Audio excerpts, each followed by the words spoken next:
ಇನ್ನು 2019ರಿಂದ ಈಚೆ ಸುಮಾರು 6-7 ವರ್ಷಗಳ ಕಾಲ ನಾನು ಹೊಲದಲ್ಲಿ ಕಬ್ಬು ಹೋಗಿದ್ದು ನಾನು ಯಾವುದೇ ರೀತಿ ಕಬ್ಬಿನ ರವದಿ ಸುಟ್ಟಿಲ್ಲ. ಸ್ವಲ್ಪ ಪ್ರಮಾಣದಲ್ಲಿ ಆದರೂ ಸಾವಯವ ಗೊಬ್ಬರ ನಮ್ಮ ಭೂಮಿಗೆ ಸಿಗ್ತದ. ನಮಸ್ಕಾರ ಅನ್ನದಾತ ಬಂಧುಗಳಿಗೆ. ಜನವರಿ 12-13 ತಾರೀಕಿಗೆ ಕಬ್ಬು ಕಟಾವಾಯಿತು. ಕಬ್ಬು ಕಟಾವಾದ ಬಳಿಕ ನಾನು ಮಾಡೋ ಮೊದಲ ಕೆಲಸ ಏನಂತಂದ್ರೆ ಆ ಕಬ್ಬಿನ ಬೋದಿನ ಮೇಲೆ ಬಿದ್ದಿರ್ತಕ್ಕಂಥ ರವದಿಯನ್ನು 2 ಮಗ್ಲು ಬಿಡಿಸ್ತೀನಿ.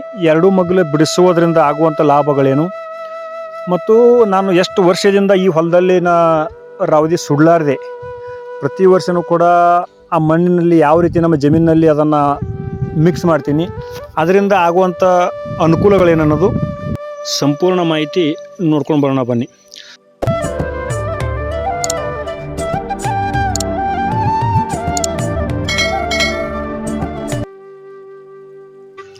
ರೈತ ಬಂಧುಗಳೇ, ಏನು ನಾವು ಮಷಿನ್ ಸಹಾಯದಿಂದ ಕಬ್ಬು ಕಟ್ ಮಾಡಲಿ ಅಥವಾ ಟೋಳಿ ಸಹಾಯದಿಂದ ಕಬ್ಬು ಕಟ್ ಮಾಡಲಿ, ಕಬ್ಬು ಹೋದ ನಂತರ ಆ ರವದಿ ಅನ್ನೋದನ್ನು ಮಣ್ಣಿನಲ್ಲೇ ಮಿಕ್ಸ್ ಮಾಡೋದರಿಂದ ಅನೇಕ ಥರದ ಲಾಭಗಳು ನಮ್ಮ ಭೂಮಿಗೆ ಸಿಗ್ತವೆ. ಮೊದಲನೇದಾಗಿ ಈ ಬೇಸಿಗೆ ಕಾಲದಲ್ಲಿ ಯಥೇಚ್ಛವಾಗಿ ನೀರಿನ ಅವಶ್ಯಕತೆ ತುಂಬ ಇರ್ತದೆ. ಆದರೆ ನಾವು ರವದಿ ಹೊಲದಲ್ಲೇ ಬಿಡೋದ್ರಿಂದ ಆ ನೀರಿನ ಅಭಾವ ಕೂಡ ಸ್ವಲ್ಪ ಮಟ್ಟಿಗೆ ಕಡಿಮೆ ಮಾಡೋದಕ್ಕೆ ಸಹಾಯ ಆಗ್ತದೆ. ಇನ್ನೊಂದು ಏನಂತಂದ್ರೆ ಯಾವುದೇ ರೀತಿಯಾದ ಕಳೆಗಳು ಕೂಡ ಅಂದರೆ ಹುಲ್ಲು ಸ್ವಲ್ಪ ಏಳೋ ಪ್ರಮಾಣ ಕಡಿಮೆ ಆಗ್ತದೆ ಮತ್ತು ಸ್ವಲ್ಪ ಪ್ರಮಾಣದಲ್ಲಿ ಆದರೂ ಸಾವಯವ ಗೊಬ್ಬರ ನಮ್ಮ ಭೂಮಿಗೆ ಸಿಗ್ತದೆ. ಇನ್ನು ಅನೇಕ ಲಾಭಗಳು ನಾವು ಈ ಕಬ್ಬಿನ ರವದಿ ಹೊಲದಲ್ಲಿ ಬಿಡೋದ್ರಿಂದ ನಮಗೆ ಲಭ್ಯ ಆಗ್ತದೆ. ಏನು 2019ರಿಂದ ಈಚೆ ಸುಮಾರು 6-7 ವರ್ಷಗಳ ಕಾಲ ನಾನು ಹೊಲದಲ್ಲಿ ಕಬ್ಬು ಹೋಗಿದ್ದು ನಾನು ಯಾವುದೇ ರೀತಿ ಕಬ್ಬಿನ ರವದಿ ಸುಟ್ಟಿಲ್ಲ. ಮಷಿನ್ಲಿಂದ ರವದಿ ಸ್ಪೀಡಾಗಿ ಬರ್ತದಲ್ಲ, ಅದು ರವದಿ ಗಾಳಿ ಹೊಡೆತಕ್ಕ ಮತ್ತು ಆ ಬೋದಿನ ಮೇಲೆ ಮಷಿನ ಮತ್ತು ಎನ್ಫೀಟರ್ ತಿರುಗಾಡೋದ್ರಿಂದ ರವದಿ ಪೂರಾ ಭೂಮಿಗೆ ಟೈಟಾಗಿ ಕೂತಿರ್ತದೆ. ಆದ್ದರಿಂದ ಮಷಿನ್ಲೇ ಹೋಗಿರ್ತಕ್ಕಂಥ ರೈತರು ಈ ರೀತಿ ರವದಿ ಏನದ ಇಲ್ಲ ನಾನು ಮಾಡ್ತಾ ಇದ್ದೀನಲ್ಲ, ಈ ರೀತಿ ಒಂದು ಸಾಲಿಂದ ತೆಗೆದು ಒಂದು ಸಾಲಿಗೆ ಸೆಂಟ್ರಲ್ ಹಾಕೋಬೇಕು. ಅಂದರೆ ಏನಾಗ್ತದೆ, ಸೂರ್ಯನ ಕಿರಣ ಆ ನಮ್ಮ ಕಬ್ಬಿನ ಗಡ್ಡಿದಿ ಸೂರ್ಯನ ಕಿರಣ ಬೀಳೋದ್ರಿಂದ ಆದಷ್ಟು ಜಲ್ದಿ ಕಬ್ಬು ನಾಡ್ತದೆ.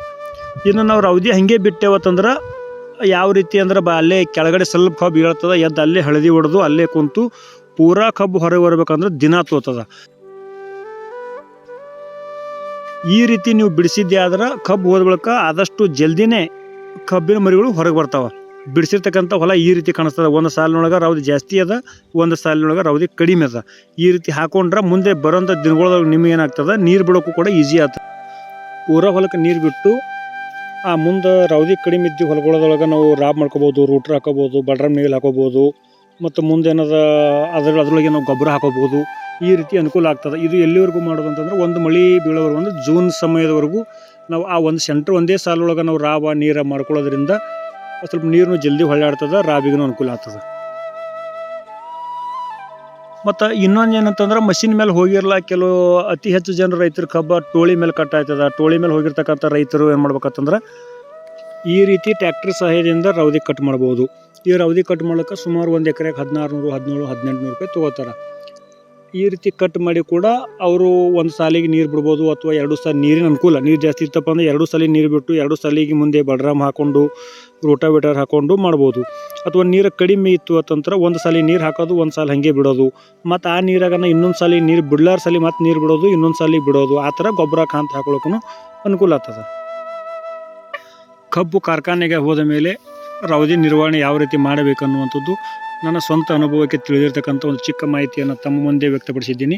ಇನ್ನು ಮುಂದಿನ ವಿಡಿಯೋ ಅಂದರೆ ಯಾವ ರೀತಿ ಅದನ್ನು ನಾವು ಬಗಲು ಹರಿಬೇಕು ಮತ್ತು ಯಾವ ರೀತಿಯಾಗಿ ಗೊಬ್ಬರ ಕೊಡಬೇಕು, ಅದಕ್ಕೆ ಯಾವ ರೀತಿ ರೂಟ್ರಾವೇಟರಿಂದ ಮಣ್ಣಲ್ಲಿ ಮಿಕ್ಸ್ ಮಾಡಬೇಕು ಅನ್ನುವಂಥದ್ದು ಇನ್ನು ಕೆಲವೇ ದಿನಗಳಲ್ಲಿ ಮುಂದಿನ ವಿಡಿಯೋನ ಅಪ್ಲೋಡ್ ಮಾಡ್ತೀನಿ. ಅಲ್ಲಿವರೆಗೂ ಸಂಜು ಸಾಮ್ರಾಟ್ ಶಿವರ್ ಯೂಟ್ಯೂಬ್ ಚಾನಲ್ ಸಬ್ಸ್ಕ್ರೈಬ್ ಮಾಡಿ, ವಿಡಿಯೋನ ಕೊನೆಯವರೆಗೂ ನೋಡಿ. ನಮಸ್ಕಾರ. ಅನ್ನದಾತ ಸುಖೀ ಭವ.